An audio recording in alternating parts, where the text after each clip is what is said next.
ముఖ్యంగా 3 రకాల ధర్మాలు మనం నేర్చుకోవాలి. జీవితకాలపు ధర్మము, ఈరోజు ధర్మము, ఇప్పటి ధర్మం. 3 ఉన్నాయి ధర్మాల్లో.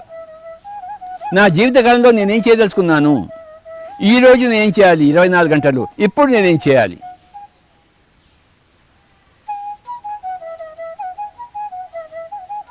మొట్టమొదటి కోరుతాం ధర్మం. నా జీవితకాలంలో నేనేం చేయాలి. హిట్లర్ అన్నాడు, 2వ ప్రపంచ యుద్ధాన్ని నేను తీసుకురావాలన్నాడు. చూశారు. రమణ మహర్షి ఏమన్నాడు, నేను జీవితకాలం పైకెక్కి ధ్యానం చేసుకుంటాను అన్నాడు. గాంధీజీ ఏం చెప్పారు, జీవితకాలంలో నేను భారతదేశానికి స్వాతంత్రం ఇప్పిస్తాను అన్నాడు.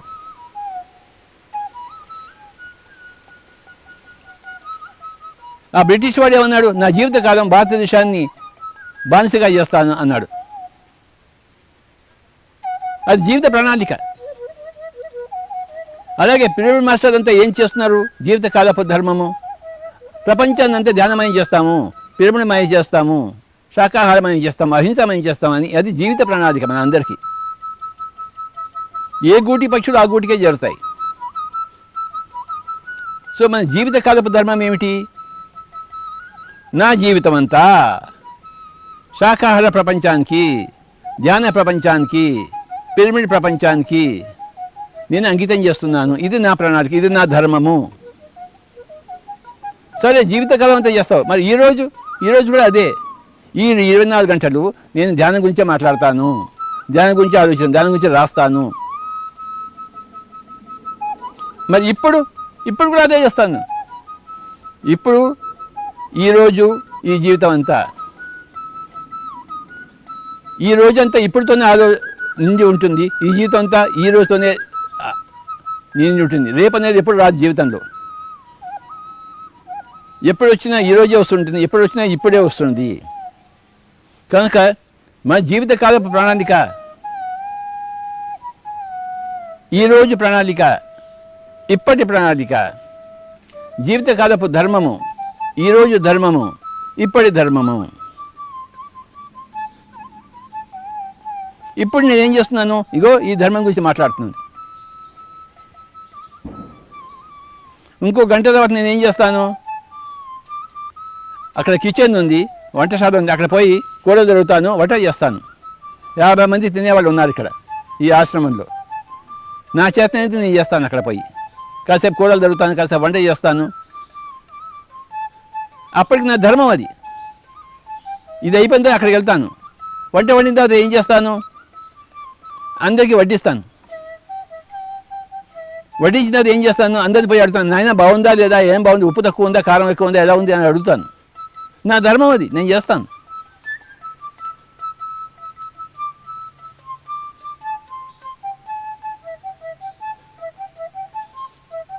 జీవితకాలపు ధర్మము, ఈరోజు ధర్మము, ఇప్పటి ధర్మం.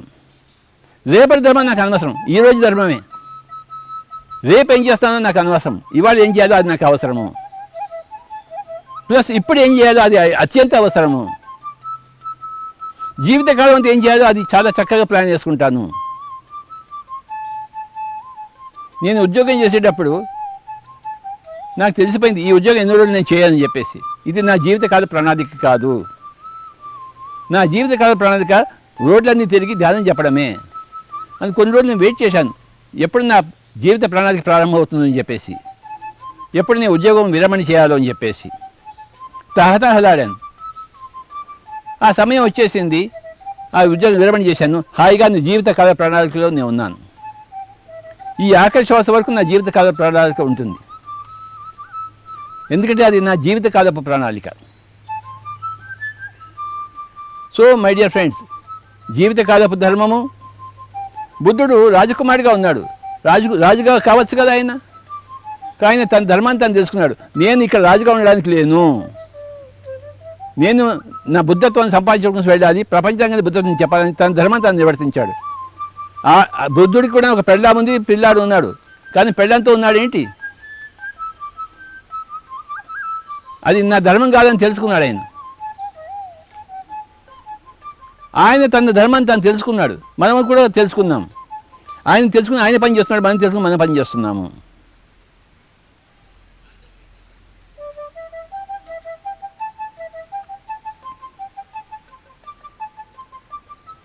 ప్రతి స్త్రీ కూడాను తన గృహస్థ ధర్మం చేయాలి.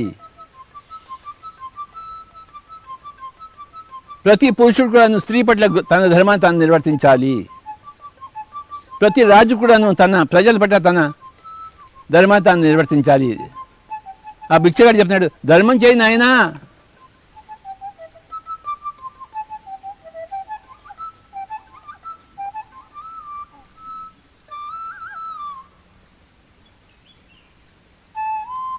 నువ్వు ధర్మం చేయకుండా అధర్మం ఉంటే ఏమవుతుంది? ఏం జరగాలో అది జరుగుతుంది. ఏం జరుగుతుంది? పునరపి జననం పునరపి మరణం, పునరపి జనని జఠరే శయనం. నువ్వు ఎంతకాలం అధర్మంలో చేస్తావు అంతకాలం మళ్ళీ మళ్ళీ పుడుతూనే ఉంటావు, మళ్ళీ మళ్ళీ చస్తూనే ఉంటావు, మళ్ళీ మళ్ళీ తల్లి గర్భంలో పుడుతూనే ఉండాలి నువ్వు. కానీ ఎప్పుడైతే ధర్మంలో వచ్చేస్తావో, పూర్తిగా ధర్మంలో వచ్చేస్తావో, నువ్వు పుట్టక్కర్లేదు నాయన. కృష్ణుడు అన్నాడు అర్జునుడితో, నువ్వు నా స్థితికి వస్తే నువ్వు మళ్ళీ పుట్టక్కర్లేదు, లేకపోతే మళ్ళీ నువ్వు పుట్టాల్సిందే.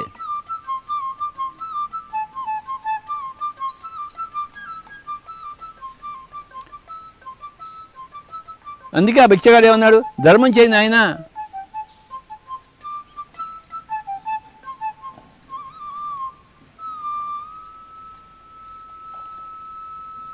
My dear friends and my dear masters and my dear gods, pyramid మాస్టర్లందరికీ ఒకటే ధర్మం ఉంది.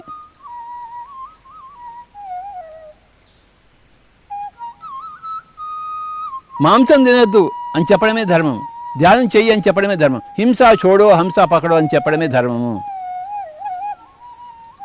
అంతకన్నా వేరే ధర్మం లేదు.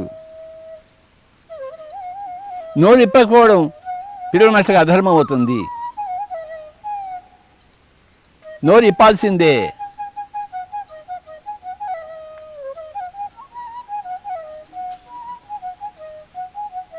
నోరు ఇప్పుతూనే ఉన్నాము, ఇప్పుతూనే ఉంటాము. మన ధర్మాన్ని మనం కాపాడుకుంటూ ఉంటాము.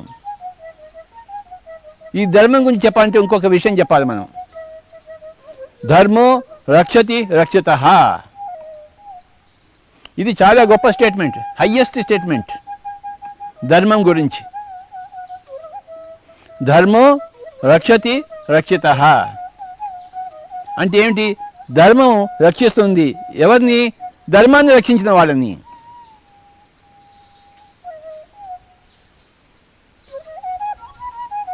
ధర్మో రక్షతి రక్షితః. ఎవరైతే ధర్మాన్ని రక్షిస్తారో వారి చేత రక్షింపబడిన ధర్మం తిరిగి వాళ్ళని రక్షిస్తుంది. ఇది గ్రేటెస్ట్ స్టేట్మెంట్ స్పిరిచువాలిటీలో. కనుకనే ధర్మం చేయి నాయనా అన్నాడు భిక్షవాడు. నువ్వు ధర్మం చేస్తే నీ చేత కాపాడబడిన ధర్మం నిన్ను రక్షిస్తుంది, నీకు ప్రతిపాదన ఇస్తుంది. కనుక ఆ భిక్షవాడు ఏమంటాడు? నాయనా ధర్మం చేయి నాయనా అంటాడు. కృష్ణుడు కూడా అదే చెప్తున్నాడు అర్జునుడితో, నాయనా ధర్మం చేయి నాయనా అని కృష్ణుడు కూడా అదే అంటున్నాడు. ఆ భిక్షగాడు ఏం చెప్పాడు? కృష్ణుడు అదే చెప్పాడు. ఆ బుద్ధుడు అదే చెప్పాడు ధర్మపదంలో, నాయనా ధర్మం చేయి నాయనా అన్నాడు.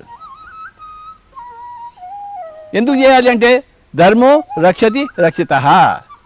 నీ చేత కాపాడబడిన ధర్మం నేను తిరిగి రక్షిస్తుంది. కనుక నువ్వు చేయబోయ్. నీకు రక్షింపబడాలని ఉందా లేదా? ఉంటే ఇంకోటిని రక్షించు. నీకు భక్షింపబడాలని ఉంటే ఇంకోటిని భక్షించు.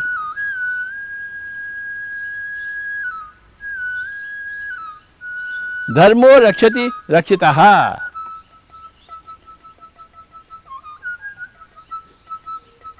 ఆ ధర్మం అనే పదం నుంచి ఈ స్టేట్మెంట్కి వచ్చాం మనం. ధర్మ protects people, those people who protect धर्म.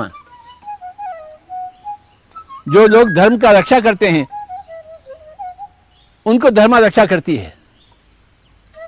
धर्मो रक्षति रक्षितः. ద్రౌపది రక్షించింది, ద్రౌపది ధర్మం. పాండవులను రక్షించింది, పాండవుల ధర్మం. మహాభారతం నుంచి ఏం నేర్చుకున్నాం మనం? ధర్మో రక్షతి రక్షితః.